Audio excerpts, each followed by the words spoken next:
ओडिशा प्रदेश कांग्रेस सभापति भक्तचरण दास निर्देश क्रमे ओडिशार महिला चालाण गण दुष्कर्म बलात्कार आदि तस्करी कार्य विरुद्ध में स्वर उत्तोलन तथा विधानसभा घेराव सफलतार सह हेबा परे मध्य राज्य सरकार एथिने कौनसी कार्यानुष्ठान ग्रहण कले नाही।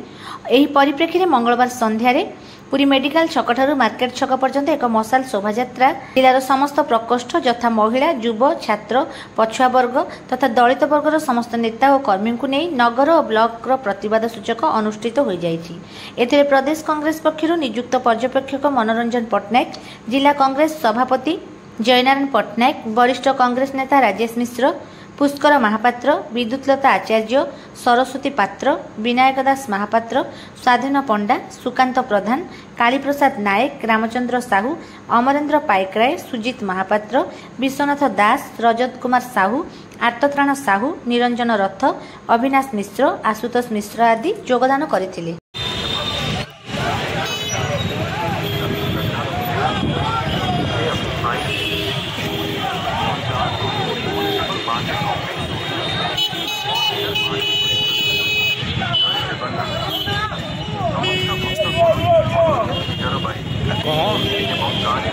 चालू